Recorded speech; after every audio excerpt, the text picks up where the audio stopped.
நம்ம ஸ்கூல் காலேஜெலாம் ஒழுங்காக தான் படிச்சிருப்போம், வேலைக்கு நான் கரெக்டாக போயிருப்போம், 10-15 வருஷம் எக்ஸ்பீரியன்ஸ் ஆகிருக்கும். அதுக்கப்புறம் வந்து நம்ம யோசிச்சு பார்த்தா நம்ம எங்கேயோ பிளான் பண்ணோம்ல, எங்கேயோ போகணுன்ட்டு, பட் இங்கே வந்து நின்றுட்டு இருக்கிறோமே, கடன் இருக்குது, இவ்வளோ பிரச்சனை இருக்குது, வேலை சரியில்லை, இவ்வளோ ப்ராப்ளம் இருக்குது, நம்ம ஆனால் இந்த லைஃப்பை எய்ம் பண்ணலையே அப்படின்னு சொல்லிட்டு யோசிக்கிறப்ப மேலே போகிறதுக்கு வழியே தெரியலையே அப்படின்ட்டு குழம்பி நின்று பக்கத்தில் இருக்க சொசைட்டி கேட்டுன்னு வச்சுக்கோங்களேன். நான் என்னை பற்றி என்ன நினைக்கிறீங்க அப்படின்னு கேட்டேன்னு வச்சுக்கோங்களேன், நீ பிழைக்க தெரியாதவன் அப்படின்ட்டு ஒரே வார்த்தையில் முடிச்சிருவாங்க.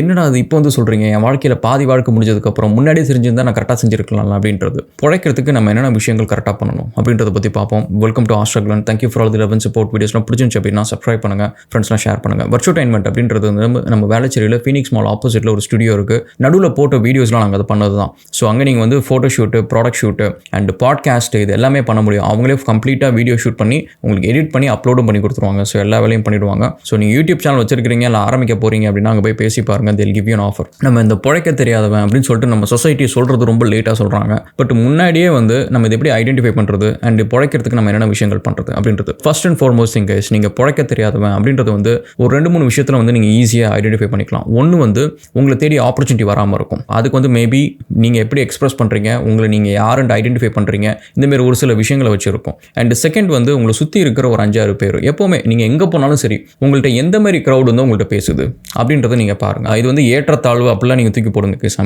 லைக் ஒரு கம்ப்ளீட்டாக வந்து க்ரோத் ஓரியன்டாக நான் சொல்கிறேன். அதாவது நீங்கள் ஒரு இடத்துக்கு போகிறீங்க, அந்த இடத்துல வந்து சும்மா வந்து வெப் சீரிஸ் பார்க்குற பசங்களாம் உங்கள்கிட்ட வந்து பேசுகிறாங்க, இல்லை கேமர்ஸ் வந்து பேசுகிறாங்க, பிஸ்னஸ் மேன் வந்து பேசுகிறாங்க. ஸோ அப்படின்னு சொல்லிட்டு எந்த செட் ஆஃப் மக்கள் வந்து உங்கள் கிட்டக்க வந்து அட்ராக்ட் ஆகுறாங்க, எந்த செட் ஆஃப் மக்கள் வந்து உங்கள்கிட்ட பேசுகிறாங்க, பழகுறாங்க, நீங்கள் யார்கிட்ட பழகுறீங்க இப்படின்ற ஒரு விஷயத்தை வந்து நீங்கள் மேப் பண்ண ஆரம்பிங்க. Almost on daily basis. நீங்கள் ஸ்கூலில் இருங்க, காலேஜில் இருங்க, irrespective ஆஃப் தட். ஏன் அப்படின்னா அது வந்து உங்களுக்கே தெரியாமல் சப்கான்ஷியஸாக வந்து நீங்கள் ஒரு சில டாபிக்ஸ் பேசுகிறப்ப நீங்கள் இன்ட்ரெஸ்ட் காட்டுவீங்க, ஒரு சில டாபிக் பேசுகிறப்ப நீங்கள் சிரிப்பீங்க.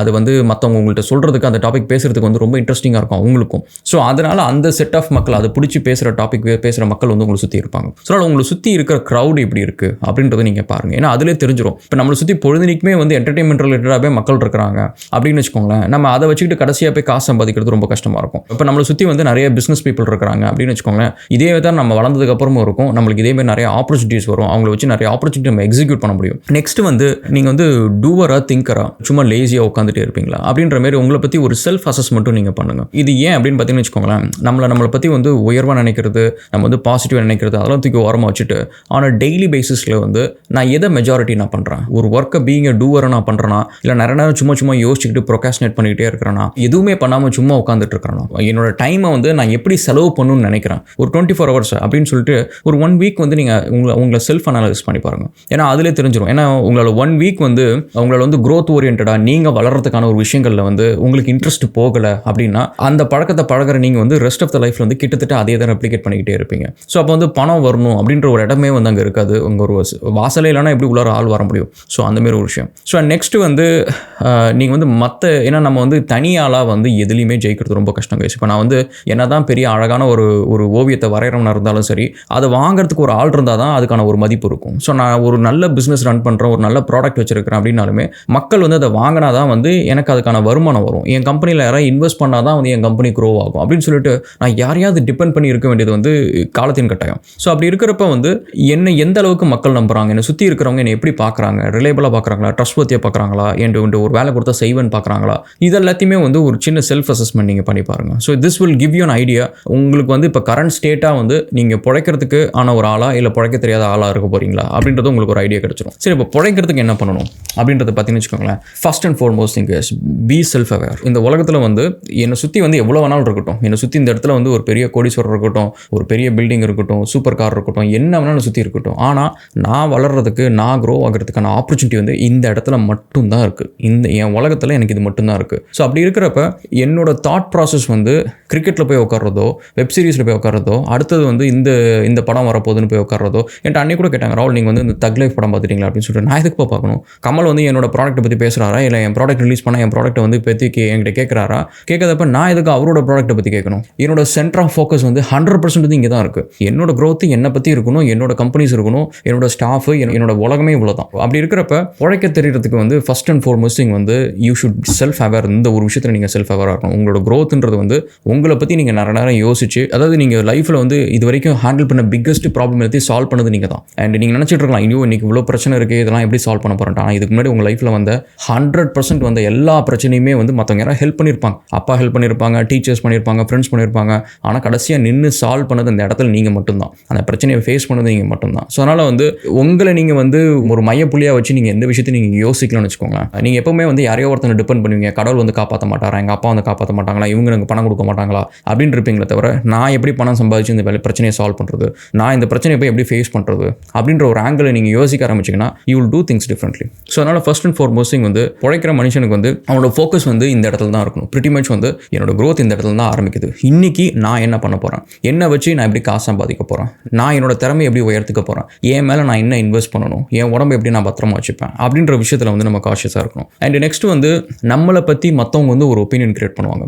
அந்த ஒப்பீனியன் வந்து என்ன அப்படின்றது நம்மளுக்கு ஒரு ஃபீட்பேக் கிடைக்கிறது ரொம்ப ரொம்ப இம்பார்ட்டன்ட். ஏன்னா நம்ம நினச்சிட்டு இருப்போம் நம்மளை வந்து இவன் புத்திசாலி நினச்சிட்டு இருப்பான், நம்மளை வந்து பலசாலி நினச்சிட்டு இருப்பான் அப்படின்னு சொல்லிட்டு. பட் வந்து ரியாலிட்டியில் வந்து அவங்க நம்மளை பார்க்குற விதம், நம்ம அவங்க அப்சர்வ் பண்ணதை வச்சு அவங்க ஆப்போசிட்டாக கூட நினச்சிட்டு இருப்பாங்க. பட் அந்த ஒரு ஃபீட்பேக் நம்மளுக்கு கிடைக்கல அப்படின்னா நம்ம வந்து ஒரு கண்ணை கட்டி காட்டில் விட்ட மாதிரி தான் இருப்போம். நம்மளை பற்றி சுற்றி இருக்கிறவங்க, நம்மளை பற்றி ஒரு ஆஃபீஸில் இருக்கிறவங்க அவங்க வந்து தப்பாக கூட நினைக்கிட்டு என்ன வேணாலும் இருக்கட்டும், நீங்கள் அதை ரியாக்ட்லாம் பண்ணாதீங்க. பட் அண்டர்ஸ்டாண்ட் பண்ணிக்கோங்க. ஏன் நம்ம வந்து நிறைய பேர் வந்து ஒரு செல்ஃபிஷான ஒரு ஆள் நினைக்கிறாங்க, நம்ம ஏன் நிறைய பேர் வந்து நம்மளை பற்றி ஒரு கோவக்காரன் நினைக்கிறாங்க அப்படின்னு சொல்லிட்டு நம்மளை பற்றியான ஒரு ஃபீட்பேக் 360 டிகிரி ஃபீட்பேக் வந்து எப்படியாவது கலெக்ட் பண்ண ட்ரை பண்ணுங்கள். அண்ட் இதுக்கு நீங்கள் காசு கொடுத்தா கூட ஓகே. ஏன்னா இது வந்து இட் இஸ் 100% worth it.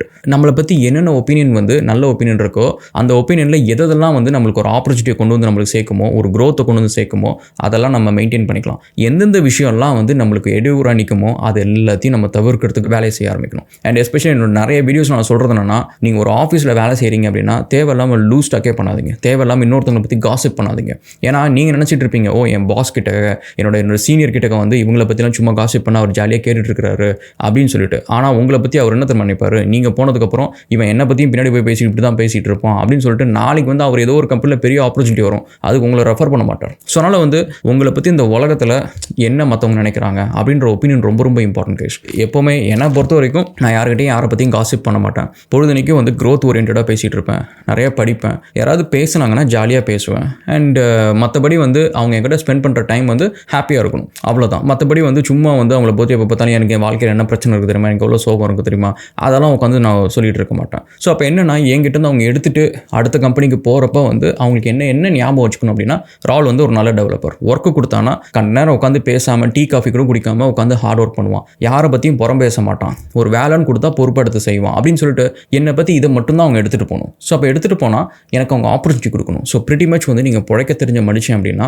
நீங்கள் ஒர்க் பண்ண ஆஃபீஸில் உங்கள் கூட பழகினவங்க வந்து அடுத்த கம்பெனி போனதுக்கப்புறமும் ஒன்றும் உங்கள்கிட்ட பேசணும். செகண்ட் வந்து என் ஆஃபீஸில் இந்த மாதிரி ஒரு ஆப்பர்ச்சுனிட்டி இருக்குது, நீ வரியா அப்படின்னு சொல்லிட்டு உங்கள் கூட வந்து அங்கேயும் வேலை செய்கிறதுக்கு அவங்க விருப்பப்படணும். ஸோ இது நடக்குதா இல்லையான்னு பாருங்கள். ஏன்னா இது நடக்கலன்னு வச்சுக்கோங்களேன், கடைசியாக நீங்கள் 10 வருஷம் கழிச்சு எத்தனையோ பேர்கிட்ட நீங்கள் பழகிருப்பீங்க, அவங்ககிட்டலாம் வந்து அதெல்லாம் வந்து it's one of the best marketing about yourself. நீங்கள் வந்து யோசிச்சு பாருங்கள், ஒரு ப்ரொஃபஷனல் என்விரான்மெண்ட்டில் இருக்கீங்க, ஒரு ஆஃபீஸில் வேலை செய்கிறீங்க, உங்களோட வேலை செய்கிற இன்னொருத்தர், அதே வேலையில் செய்கிற இன்னொருத்தர் கூட நீங்கள் பழகிட்டு அவர்கிட்ட வந்து சொல்கிறீங்க, பாரு நான் சூப்பரான ஒரு ஜாவா டெவலப்பர், நீ எங்கே போனாலும் எனக்கு ஒரு ஆப்பர்ச்சுனிட்டி கொடு அப்படின்ட்டு உங்களை பற்றி மார்க்கெட் பண்ணுற இடத்துல வந்து நீங்கள் அது ஒரு நெகட்டிவ் மார்க்கெட்டிங்காக பண்ணிட்டு இருக்கீங்க. நீங்கள் ஜாவா டெவலப்பர்னா தயவு செஞ்சு என்ன கூப்பிட்றாத அப்படின்னு சொல்லிட்டு நெகட்டிவ் மார்க்கெட்டிங் நிறைய பேர் பண்ணுறாங்க. ஸோ அந்த மாதிரி இருக்கிறவங்க வந்து பிழைக்க தெரியாதவங்க அப்படின்னு சொல்லலாம். அண்ட் நெக்ஸ்ட் வந்து ரிலீஜன் பற்றி நம்ம ஒரு வீடியோ போடுறோம், இதெல்லாம் வந்து பிழைக்க தெரியாத பண்ணுற வேலை தான்.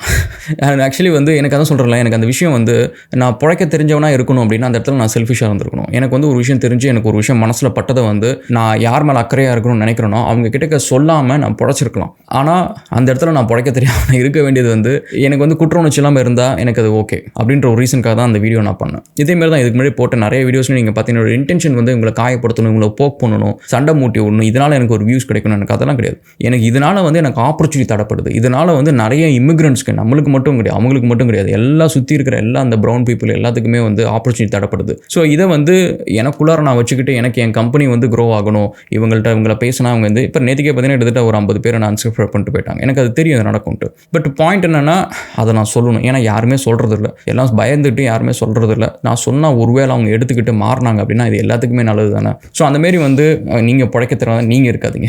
என்னமாரி யாராவது ஒருத்தவங்க அந்த வேலையை செஞ்சுட்டு போட்டோம், பட் நீங்கள் வந்து பிழைக்க தெரிஞ்சவனா இருந்துக்கோங்க. மற்றவங்களை வந்து இந்தமாரி யாராவது ஒருத்தர் தப்பு சொல்கிறதுக்கு என்னமாரி ஏதோ ஒரு ஆடு கிடைக்கும், அந்த ஆடு அந்த வேலையை செஞ்சுட்டு போட்டோம். பட் நீங்கள் வந்து சொல்லி திருத்த முடியாத ஒரு விஷயத்தை வந்து நம்ம சொல்லி ஃபெமினிசமாக இருக்கட்டும், அதுவாக இருக்கட்டும், இதுவாக இருக்கட்டும், இதெல்லாம் நம்மளுக்கு 1008 ஒப்பீனியன் இருக்கும். LGBTQ எல்லாத்துலையும் 1008 ஒப்பீனியன் இருக்கும். இதெல்லாம் நம்ம வந்து ஆஃபீஸில் இந்த இடத்துலலாம் சொல்லி நம்ம இந்த மாரி ஒரு ஆள், நம்மளுக்கு இந்த மாரி ஒரு ஐடியாலஜி, இந்த மாதிரி நம்மளுக்கு ஒரு ஃபெனட்டிக்காக நம்ம இருப்போம் அப்படின்னு சொல்லிட்டு நம்மளே பிராண்ட் பண்ணிக்க தேவையில்ல. ஏன்னா அந்த பிராண்டிங் வந்து மக்கள் நம்ம ரொம்ப ஈஸியாக ஞாபகம் வச்சுப்பாங்க. அதாவது உங்களை பற்றி நீங்கள் யோசிச்சு பார்த்தீங்கன்னு வச்சுக்கோங்களேன், உங்களை பற்றி ஒரு நல்ல டெவலப்பர் இதெல்லாம் தாண்டி இவன் வந்து இந்த கட்சி சேர்ந்தவன், அதை சேர்ந்தவன் அப்படின்றதெல்லாம் வந்து ரொம்ப ஈஸியாக ஞாபகம் வச்சுப்பாங்க. அண்ட் ஆல்சோ நெகட்டிவ் ஆஸ்பெக்டில் ஞாபகம் வச்சுப்பாங்க, என்றைக்குமே நல்ல ஆஸ்பெக்டில் வச்சுக்க மாட்டாங்க. ஸோ அதனால் வந்து அந்தமாரி நம்மளை என்றைக்குமே ஐடென்டிஃபை பண்ணாதீங்க. நெக்ஸ்ட் வந்து எந்த ஒரு சுச்சுவேஷனையும் டக்குன்னு ரியாக்ட் பண்ணாதீங்க. ரியாக்ட் பண்ணுறது வந்து என்னை பொறுத்தவரைக்கும் எல்லா விஷயத்தையுமே வந்து நான் ரொம்ப பிளான்டாக எதுக்கு பண்ணணும் அப்படின்றத யோசிச்சு செய்யணுமா வேணாமன்றதை பிளான் பண்ணி தான் பண்ணுவேன். அதான் என்னோட கோவம் கூட வந்து நீங்கள் பார்த்தீங்கன்னா பிளான் பண்ணி தான் இருக்கும். அதாவது 2 நாளைக்கு முன்னாடி வந்து என் பையனோட ஐபேட் நான் உடைச்சேன். என்ன ராகுல் ஐபேட் உடைச்சிட்டிங்களா, கோவத்தில் பொருளை தூக்கி எறியக்கூடாது அப்படின்றதுலாம் இருக்குது. பட் அது ஏன் உடைச்சன்றதுக்கான ஒரு ரீசன் வந்து என்னன்னா, இதுக்கு முன்னாடி 10 வருஷத்துக்கு முன்னாடி அவனோட ஐபேட் நான் உடைச்சேன். கோவத்தில் வந்து ஒரு பொருளை விட்டுறது பழக்கம் அப்படின்னா அதை எப்பவும் பண்ணிட்டு இருப்பேன். 10 வருஷத்துக்கு ஒருத்தரெல்லாம் பண்ண மாட்டேன். ஸோ அதனால் அது பழக்கத்தில் பண்ணது கிடையாது, அதை பிளான் பண்ணி செய்யப்பட்டது. ஏன்னா எங்கள் வீட்டிலலாம் திட்டினாங்க, எதுக்கு இவ்வளோ காசு போட்டு பொருளை வேஸ்ட் பண்ணுறது பண்ணுறேன்ட்டு. பட் பாயிண்ட் வந்து இட் இஸ் அன் இன்வெஸ்ட்மெண்ட். என்னைக்கோ ஒரு நாள் வந்து எனக்கு யூஸ்ஃபுல்லாக இருக்கும். அது வந்து இட் இஸ் அ கீ. அதை பற்றி நம்ம செப்பரேட்டாக இன்னொரு வீடியோவில் நம்ம பேசுவோம். பட் அந்த மாதிரி வந்து ஒரு சுச்சுவேஷன் உங்களுக்கு வருது அப்படின்னா உடனே ரியாக்ட் பண்ணி பழகாதீங்க. அந்த சுச்சுவேஷன் எடுத்துக்கிட்டு எப்படி நம்ம பெஸ்ட்டாக பர்ஃபார்ம் பண்ணணும் அந்த இடத்த அப்படின்றது. ஒரு எக்ஸாம்பிள் சொன்னு வச்சுக்கோங்க, கிறிஸ் ராக்ன்ற ஒருத்தர் வந்து வில் ஸ்மித் வந்து ஸ்டேஜில் அரைஞ்சாங்க. அந்த இடத்துல வந்து கிறிஸ் ராக்கு சண்டை போட்டு உருண்டு பிறண்டு எல்லாத்தையும் பண்ணியிருக்கலாம். பட் அந்த இடத்துல அவர் பண்ணாமல் அந்த சுச்சுவேஷன் எவ்வளோ கிளியராக ஹேண்டில் பண்ணார். அந்த இடத்துல வந்து அவர் உடனே ஷோவை கண்டினியூ பண்ணார், பிரேக் கூட எடுக்கல, எல்லாமே பண்ணி he became like a superstar overnight. Actually Chris ராக்கோட அதுக்கு முன்னாடி காமெடி ஷோஸ்லாம் அந்த அளவுக்கு பெருசாக விற்காது. He's not like a top Kevin Hart மாதிரி கிடையாது. பட் அதுக்கப்புறம் பார்த்தீங்கன்னா அந்த அளவுக்கு பெரிய பெரிய ஷோஸ் ஃபீல் ஆக ஆரம்பிக்குது. So he used it very usefully. அந்த மாதிரி ஒரு ஹார்ஷான ஒரு சுச்சுவேஷனையும் வந்து அவருக்கு சாதகமாக அவர் யூஸ் பண்ணிக்கிட்டார். ஸோ அந்த மாதிரி ஒரு விஷயம்.